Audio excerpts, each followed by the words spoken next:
Welcome back to a special edition of AI Unraveled. Today we are confronting a terrifying new reality, the death of perception. For thousands of years, seeing is believing was a survival instinct. Today, it is a vulnerability. A new study from Runway confirms that 90% of you can no longer tell the difference between a real video and an AI simulation. We are living in a zero-trust world. Just ask Amazon, where a leaked Project Dawn email triggered chaos across the company. Or ask the finance worker at Arup who transferred $25 million to a fraudster because he saw his CFO on a video call. Except the CFO wasn't there. It was a deep fake. In this episode, we are going to dismantle the illusion of safety. We'll explain why your biometric data is likely already bankrupt, and why the only way to survive the deepfake apocalypse is to stop trusting your senses and start trusting cryptography. This podcast is created and produced by Etienne Newman, senior software engineer and passionate soccer dad from Canada. Now, let's unravel the truth. Welcome back to the Deep Dive. It's Sunday, February 8th, 2026. And, usually when we sit down for these, I feel like I've got a decent grip on the state of things. But looking at the dossier we have in front of us today, the world feels fundamentally different than it did, even 6 months ago. Oh, absolutely. We are officially in the zero trust era. And that's not just a buzzword anymore, is it? No, not at all. It's the operating reality. I mean, if there's one single takeaway from today's deep dive, it's this. The whole idea of seeing is believing is dead. It's officially over. We're calling this special investigation AI Unraveled. And that feels right because that's what's happening to our perception of reality. It's unraveling. And the main source we're digging into is a research dossier titled Deepfake Apocalypse, Zero Trust Security. And I have to say, some of the contents are genuinely terrifying. They are, and we're going to get into it. We're going to talk about the $25 million heist that basically rewrote the book on corporate security. We're going to look at the absolute chaos inside Amazon with this Project Dawn leak. But before any of that, we have to start with the numbers. Because the numbers, they tell a story I don't think most people are actually ready to hear. The numbers are bad. They're worse than bad. They're catastrophic. Okay, so let's jump right in there. January 2026, we're talking about just last month, a huge study comes out on deepfake detection. This is the Runway Gen-4.5 model research. And we've been tracking generative AI for years, right? From the really early, blurry Will Smith eating spaghetti days.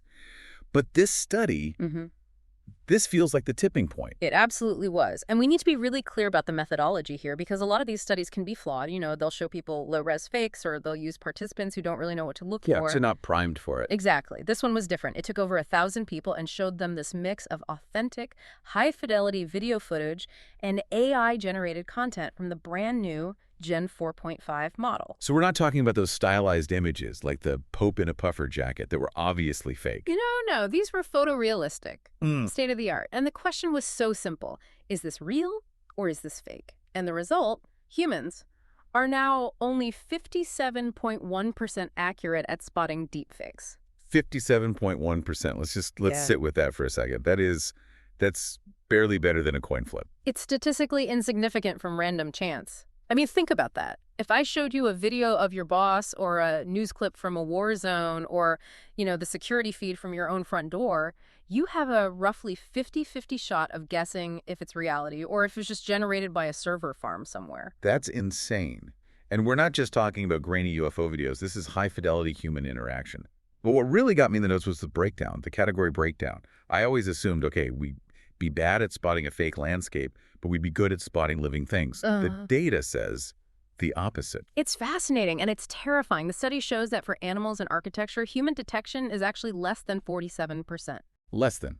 Wait, so you're worse than random? You are statistically more likely to get it wrong than right. So if I'm looking at a picture of a building or a video of a dog, I'm more likely to guess incorrectly. Precisely. And for faces and hands, the very things we are biologically wired to recognize and scrutinize, our accuracy is only hovering between 58 and 65%. But that was always the tell. The hands. It was always the hands. Too many fingers, the joints were weird. And that's the point. The technology has evolved faster than our heuristics, that uncanny valley we all used to rely on, that gut feeling that something is just a little off. Yeah, that creepy zombie-like quality. It's gone. It has been bridged. And not by better animation, but by pure mathematical refinement. The diffusion models have figured out the subsurface scattering of light on human skin. They've figured out the microsaccades of how eyes move. The tells are gone. There was a stat in there about so-called reliable detectors. Yeah, the people who were actually good at this, because I like to think, I'd be one of them. Of course, everyone thinks that, but the data. Yeah. Data says otherwise. Only 9.5% of the participants in this massive study achieved accuracy greater than 90%. So 9 out of 10 people are vulnerable. 9 out of 10 people in your company, in your family, in your government are completely, utterly vulnerable to high-level visual deception. So let's apply this. If I'm a CEO or I'm an HR manager looking at a video resume, or just on a regular Zoom call, You have to assume it's synthetic. That's the zero trust reality. It's a total inversion of the burden of proof. If you treat a piece of media as real until it's proven fake, you have already lost. You must treat it as synthetic until it is cryptographically proven to be real. And this ties right into the psychological impact, doesn't it? Yeah. It's not just about being tricked once. It's about the paralysis of trust. If you can't trust your own eyes, how do you operate? How does a business function day to day? That is the multi-trillion-dollar question. And we got a perfect, terrifying preview of what happens when communication channels break down just last month. At Amazon. Right, Project Dawn. And just to be clear, for everyone listening, this was not a deepfake incident, technically. But you included it in the dossier as a case study. Why? Because it perfectly illustrates the environment in which deepfakes thrive. It's a case study in what we call organizational fragility. So late January 2026, Amazon Web Services, a draft email from a senior vice president, Colleen Aubrey, gets leaked. But it wasn't leaked to the press, right? It was leaked internally. In the weirdest way possible, it was attached to a calendar invite. Oh, no. Yeah, the calendar invite was titled, Send Project Dawn Email. Oof. That is a nightmare scenario for any executive assistant. And this wasn't an email about, the new menu in the cafeteria. This was a detailed plan to eliminate 16,000 corporate roles. And this was on top of the 14,000 they had already cut in late 2025. So the tension was already at a breaking point. Exactly. The atmosphere was primed for panic. So suddenly you have this calendar invite just floating around the system. Yeah. And tens of thousands of employees are just panic spiraling on encrypted Slack channels. Total chaos. Instantaneously, trust evaporated.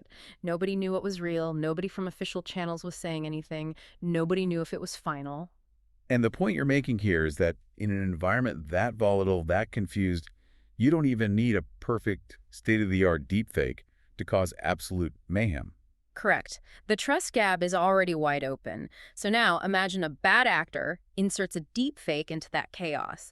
Just imagine a deepfake video of the CEO popping up 5 minutes after that leak, confirming false details, or telling employees to click a malicious link to secure their severance package before the deadline. They wouldn't even hesitate. They're scared. They're desperate for any information from a source that looks official. They wouldn't stand a chance. And that's the perfect storm. It's the intersection of technical perfection, that 57% accuracy stat we just talked about, and this kind of organizational volatility. We are sitting on a powder keg, and AI is the match. Speaking of powder kegs, we have to talk about the heist, the Arup incident. I read through the full report on this, and it honestly reads like a William Gibson novel. It's cyberpunk. This is the one. This is the case study that will be taught in every cybersecurity textbook for the next decade. It's the moment the theoretical threat became a $25 million reality. Okay, so set the scene for us. This happened in Hong Kong. A finance worker at a huge multinational engineering firm, Arup. And this poor employee, they were targeted with what we're now calling orchestrated deception. It started, as these things often do, with an email requesting a secret transaction of 200 million Hong Kong dollars. Which is about 25.6 million US dollars. And to his credit, the employee was suspicious. He did the right thing initially. He didn't just click the link. He didn't. He suspected phishing. He looked at the email and his gut told him this feels off. He doubted the request. But then the attackers played their ace. They set up a video conference call. The classic, hey, let's just hop on a quick video call to clear this up. That is the standard operating procedure for verifying something. It was. Until that day, it was the gold standard.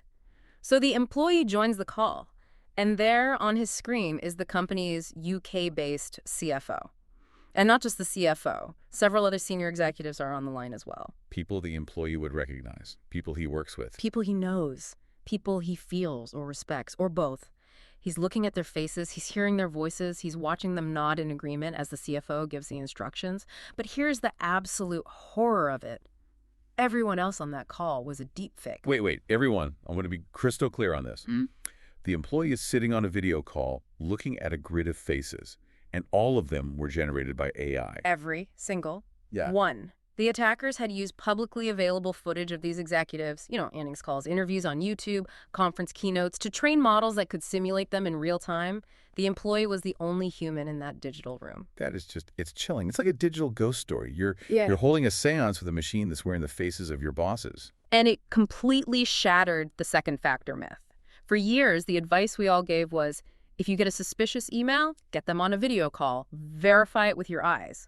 That advice is now actively dangerous. Because the video call itself has become the weapon. Exactly. The attackers exploited two things perfectly. One, urgency culture, the constant pressure in finance to act fast, don't ask questions. And two, the deep psychological bias we all have toward authority. When the CFO looks you directly in the eye and tells you to move the money, and all of his colleagues are sitting there nodding along, you move the money. And Arup lost $25 million. Just gone. Gone. And this wasn't some small startup. Arup is a massive, sophisticated global firm. If it can happen to them, it can happen to anyone. And it's not just the visual deepfakes. The audio technology is moving at the same terrifying pace. Yeah. We have to talk about the Ferrari incident. Obviously, Ferrari is a huge global brand, a high-value target. Absolutely. And this attempt happened a little while back, in July 2024. Thankfully, it was an attempt, not a success, but it shows just how sophisticated the audio side of this has become. Attackers targeted Ferrari's finance executive using a voice clone of the CEO, Benedetto Vigna. Now, Vigna has a very distinct way of speaking, doesn't he? He does. He has a very specific Southern Italian accent. He has certain linguistic idiosyncrasies, the rhythm of his speech, the way he phrases things. The AI mimicked it perfectly. Perfectly. Not just close. To the ear of the executive on the other end of the line, it was him. It wasn't some generic, robotic text-to-speech voice. It was Benedetto. The attackers had clearly fed the model hours and hours of his public interviews and earnings calls. So if the voice was perfect, how did they stop it? What was the tell? This is the crucial part. They were saved by what we now call a shared secret protocol. The executive, maybe sensing something was just a tiny bit off, or maybe just following incredibly rigorous protocol, asked a personal question. He asked about a book recommendation the real CEO had made to him recently in a private conversation. A book recommendation. A specific book they had discussed one-on-one. And the AI, it froze, it faltered, it couldn't answer. That data wasn't in its public training set. The executive knew instantly it was a scam and hung up the phone. Wow. That is a close call. Way too close. If that executive hadn't asked that one specific personal question, Ferrari could have been out millions of dollars. And looking at the trend lines in the dossier, from 2024 to where we are now in 2026, deepfake fraud is up something like 3,000%. 3,000%. And the methodology is shifting. It used to be broad scattershot phishing.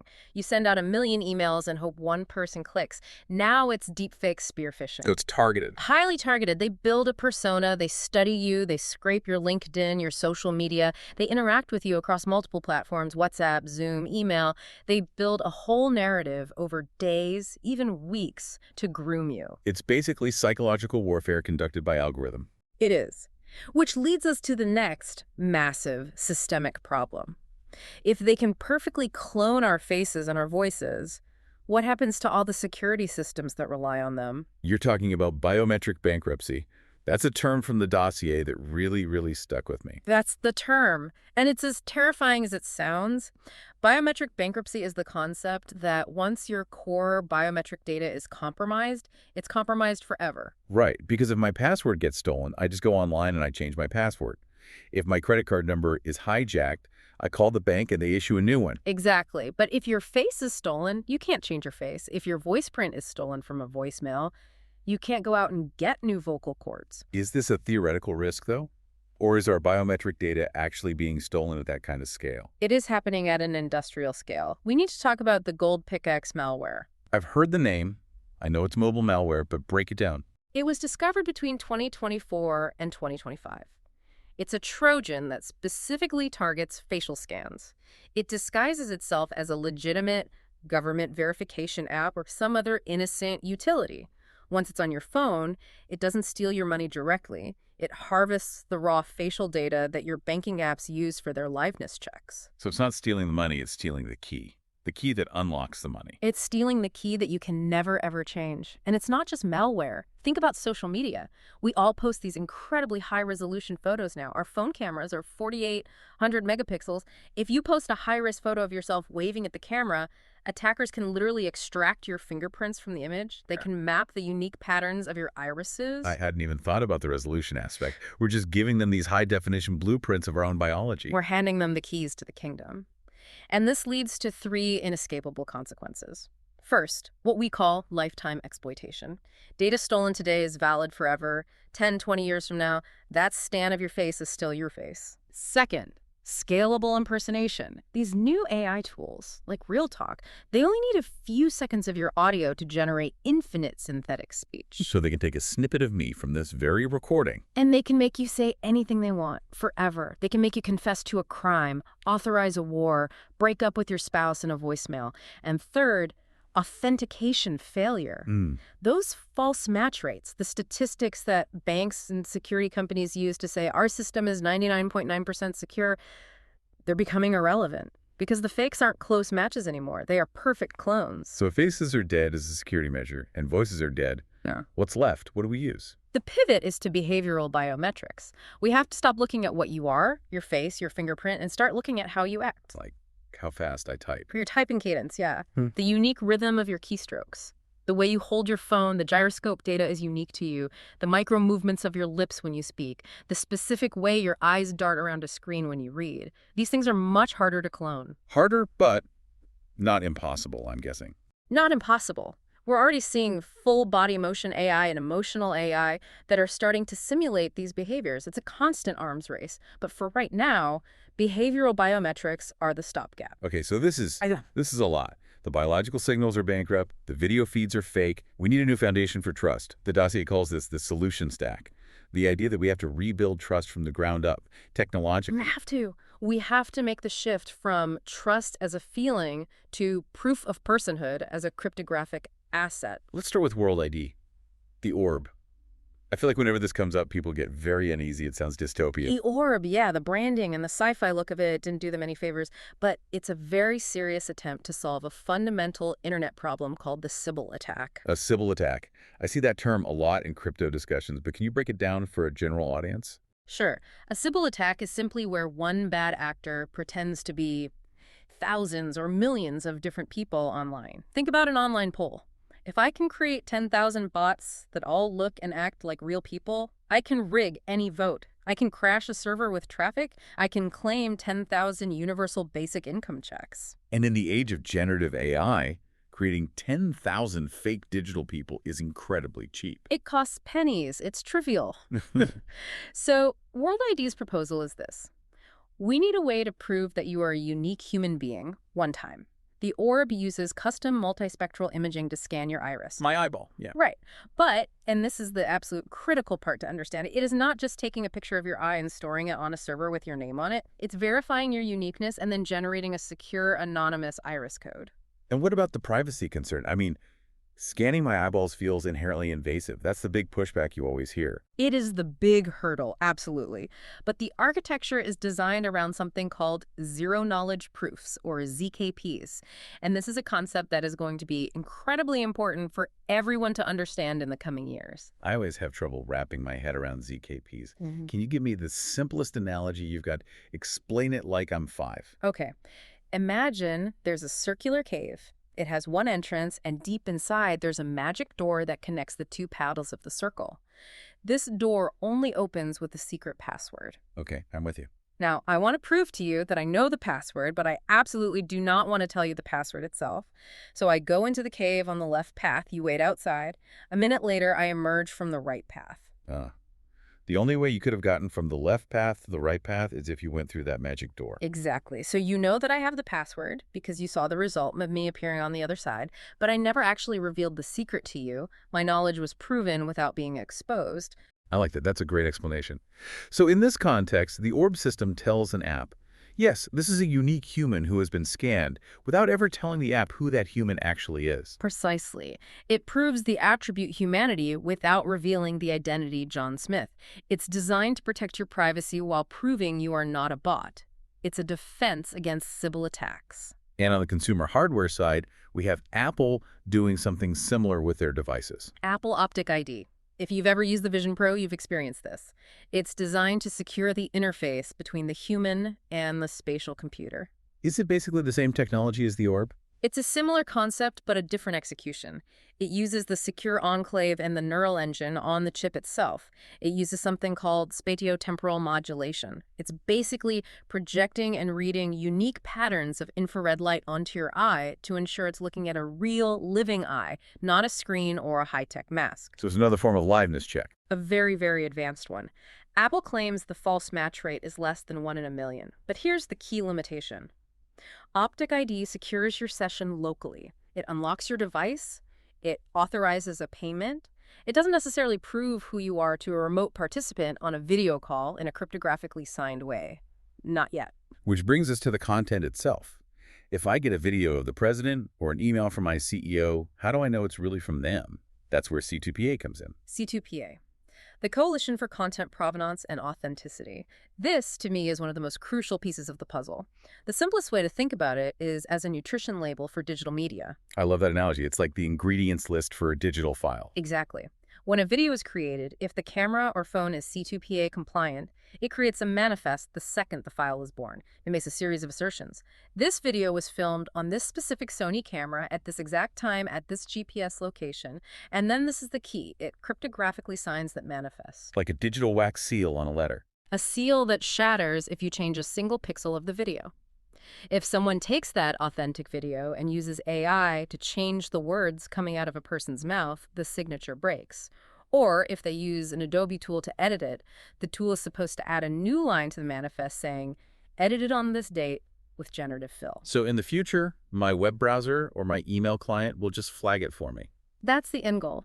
You're watching a video online and your browser has a little green check mark or a red X next to it. If the manifest is missing or the signature is broken, it's flagged as untrusted. It's about establishing a verifiable chain of custody for content from creation to consumption. So a CEO would have to sign their all-hands video address. Yes. And if the video you receive doesn't have the CEO's verifiable cryptographic signature attached to it, you treat it as a deepfake. Period. No questions asked. But all of this technology, it takes time to roll out. Not every camera, not every app has this yet. We are living in this incredibly dangerous transitional period right now. So we have to talk about the human firewall. Because for most people, today, the only thing stopping a deepfake from stealing their company's money is, well, them. The human firewall. And we have to completely retrain it. For the last 20 years, we train people to look for typos in phishing emails. Spot the bad grammar. That is completely obsolete advice now. Because ChatGPT doesn't make typos. It writes better, more professional emails than most humans do. Exactly. The AI's execution is perfect. So we have to move our training to this 3A framework outlined in the dossier: awareness, assessment, and adaptation. Okay, let's break that down. Start with awareness. Awareness is no longer about spotting visual flaws or pixel errors.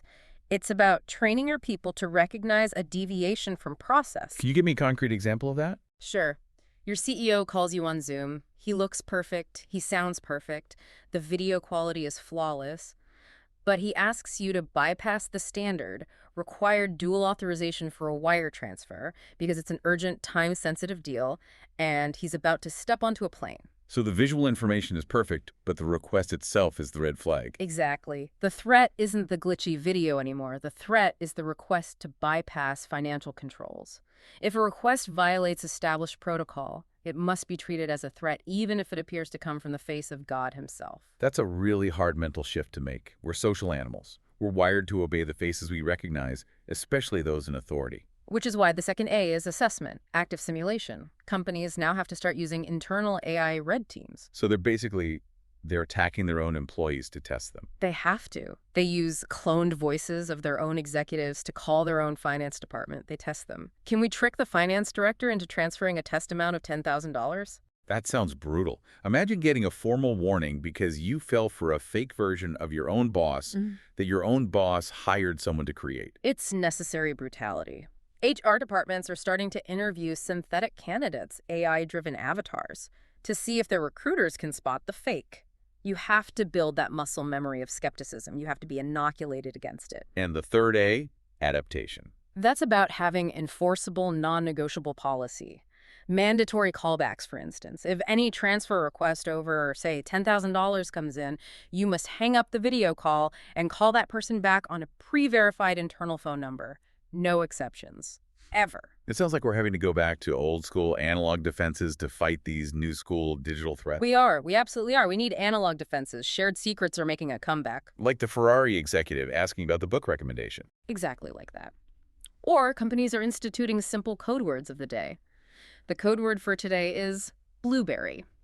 If the person on the video call claiming to be your CEO doesn't know that the word is blueberry, you hang up. It's a simple challenge response system that exists completely outside the AI's digital training data. And there was a physical trick in the dossier too, right? Well, Something about turning your head. the technical integrity check. This is a great one. If you're on a video call and you get a bad feeling, you suspect it might be a deepfake, ask the person to turn their head fully to the side. A complete 90-degree profile. Why sideways, specifically? Most of these real-time deepfake models are trained primarily on front-facing photos. Think about it. LinkedIn profile pics, corporate headshots, press photos. They don't have nearly as much training data for the side of the head, the ear, the jawline from that angle. Yeah. When the face turns a full 90 degrees, the alignment of the digital mask often breaks. It glitches. The mask slips. That's fascinating. Or you can ask them to slowly wave their hand in front of their face. The hand wave test. Right. The AI often struggles to correctly render the occlusion, the hand passing over the features of the face. It gets confused about whether the hand should be in front or behind, and sometimes it will render the fingers blending into the cheek in a really unnatural way. It's like asking a potential vampire to look in a mirror. You're looking for the thing that breaks the illusion. That's exactly what it is. We are hunting for monsters in the machine. And until the cryptographic tools like C2PA are ubiquitous, these simple analog tricks, waving your hand, asking for a code word, are one of the only shields we have left. So the humans are fighting back. But there are also enterprise tools coming online. This market is exploding, right? It's growing at 34% annually. These deepfake detection platforms are the new antivirus software. So who are the big players in this space? You have companies like OmniSpeech. They're building integrations directly into Zoom and Teams. They give you a little traffic light system on your call, red, yellow, green, analyzing the audio in real time for synthetic artifacts.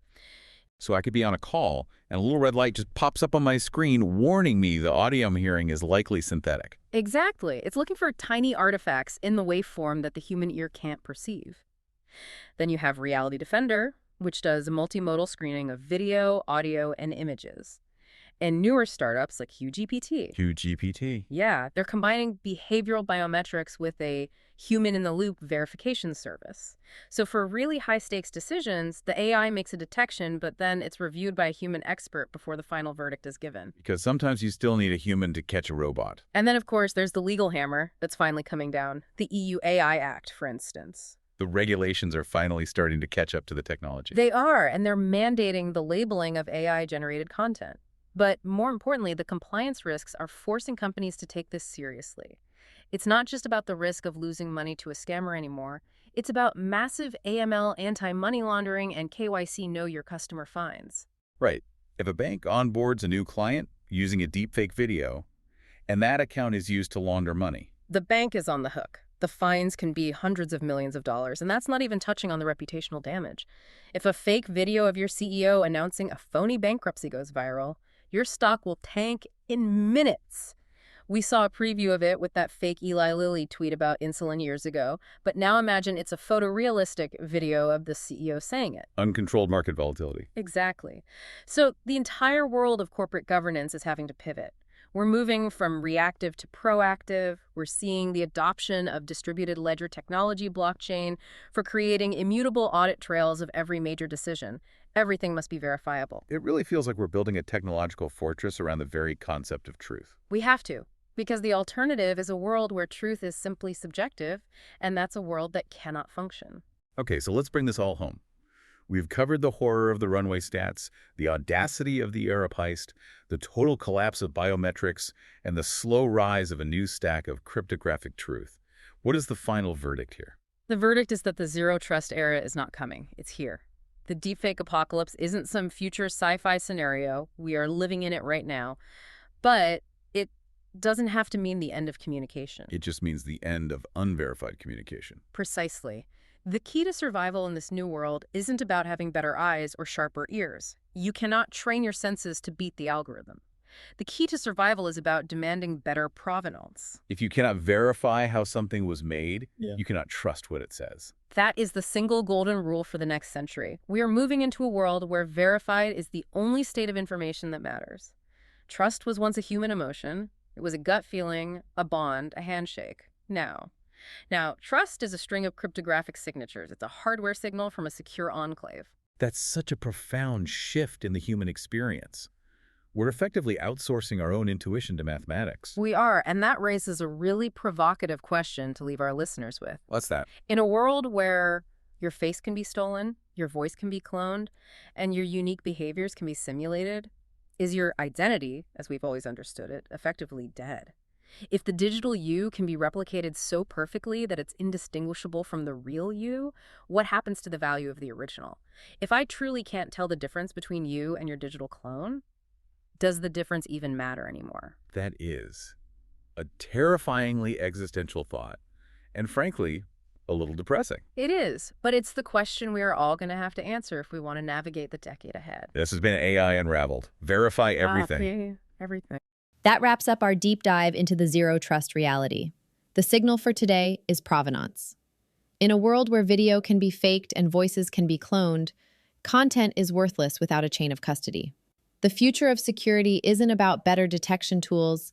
It's about C2PA standards, World ID verification, and hardware-anchored trust. If you can't verify the source, you have to assume it's a simulation. This podcast is created and produced by Etienne Newman, senior software engineer and passionate soccer dad from Canada. Please subscribe and share. Until next time, verify everything.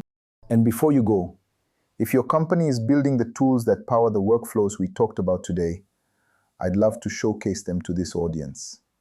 We don't just run ads, we build technical simulations that prove your value. Let's build something together. Visit jamgamind.com/partners to get started. Until next time, keep building.